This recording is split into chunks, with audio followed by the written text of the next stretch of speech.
What's going on, y'all? So, just excuse my speech. I had some dental work done, um, and I have some future appointments too. So, if ever, this comes up, that's what it is.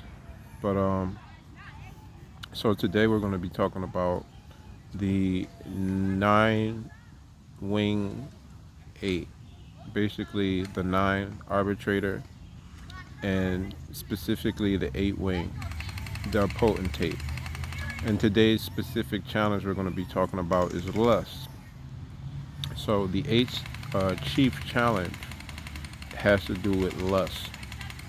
So before I continue, I want to sum everything about. I want to sum my whole kind of ideology about lust up into a simple statement. And that simple statement is control your lust. Don't let your lust control you. And I say that because everyone has different ways to deal with their lust. Some people, they decide to just not marry at all, or to be eunuchs or to be monks. Some people choose to get married, to pretty much confine their lust within the confines of their relationship. Some people don't choose to control their lust at all, and that's your prerogative. Um, and then lust can also be seen in many forms. Lust isn't always sexual. Lust could be power. Lust could be for food. Lust is just simply that a strong desire, a strong urge.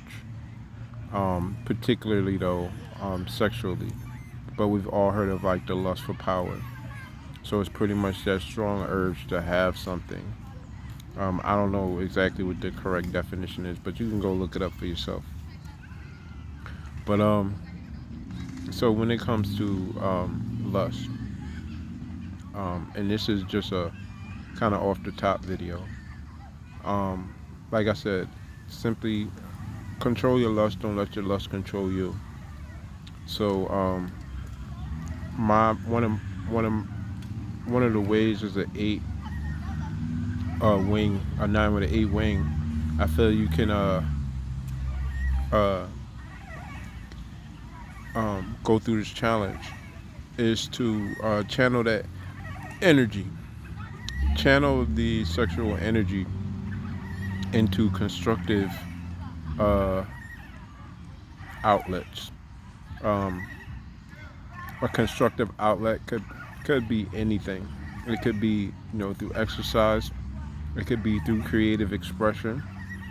It could be through tantra. I think that one of the highest levels of the use of sexual energy you could use is with a woman through the tantric experience. Um, and also with the unifying of the masculine and feminine forces within yourself, that sexual act as well. And bringing the dualities or resolving the dualities within yourself. Um, Also, using that lust to create uh, seeds, to create children, I think is another good use for lust. What I don't want lust to be seen as is a bad thing. I don't think that lust is a bad thing, and I think it has its place. And depending on how you use this lust, um, will depend on um, what you get out of it. Basically, the karma that comes from it. So, yeah. I would suggest you transmute that energy. Try to stay away from things like that you deem as not a good use for your sexual.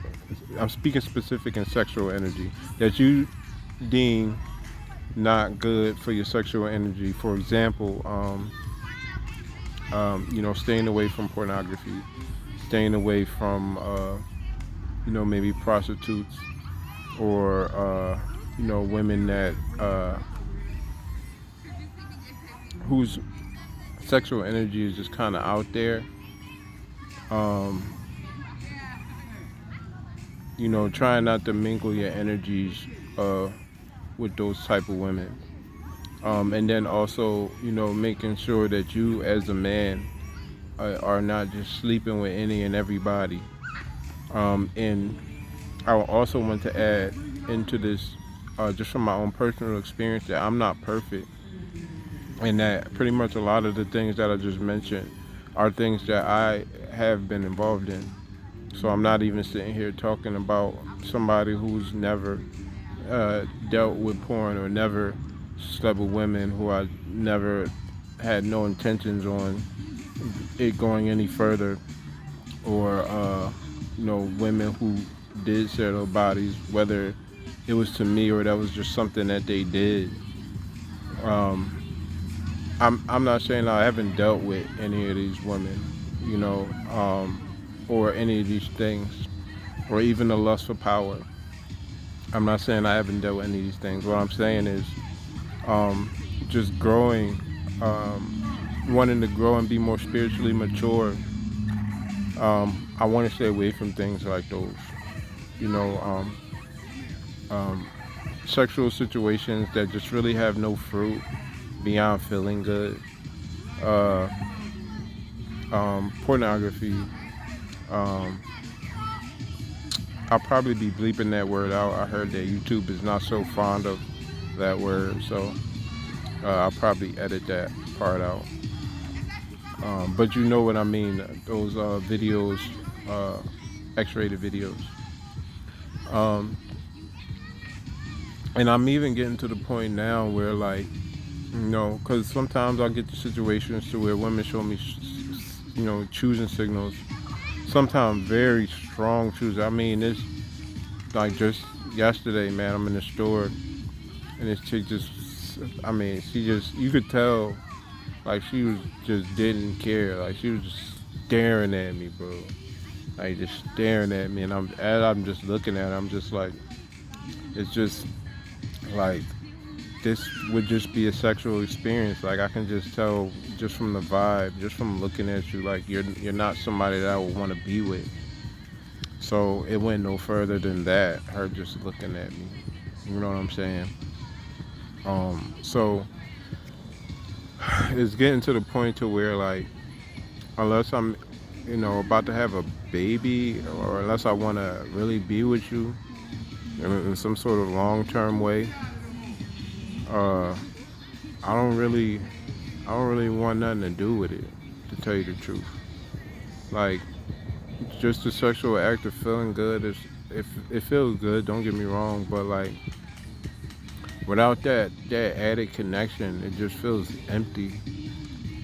You know, it's good for a moment, and then I do practice semen retention, so you can definitely feel the difference from how can I say, when you got a full tank versus when you don't.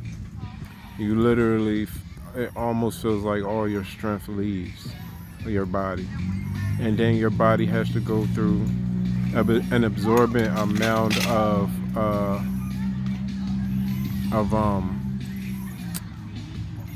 processes to restore that energy.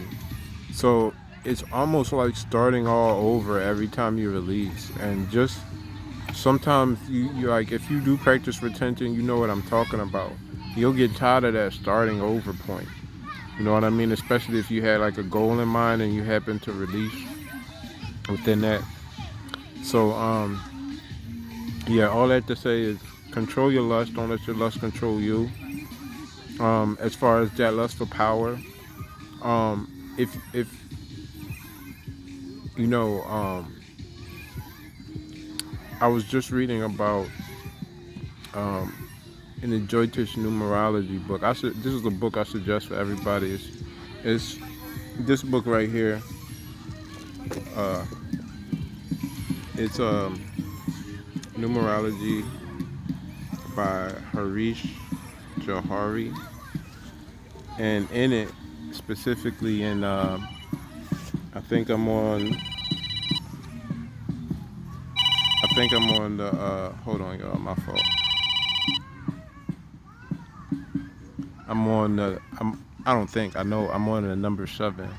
And I think it was K2. K2, the south node of the moon, is associated with number 7. And specific, oh man, forgive me, I don't know if it's number 6 or number 7, but it talked about um, the detachment from uh, even spiritual desires. Like, so sometimes you might get this lust for spiritual power, to where you start doing these things, lusting after this spiritual power. So I think even that can practicing detachment to that can even be beneficial. So detaching from that lust for spiritual power, I think, is something beneficial for the 9 wing 8 as well. So that's it, you guys. I'll talk to y'all later.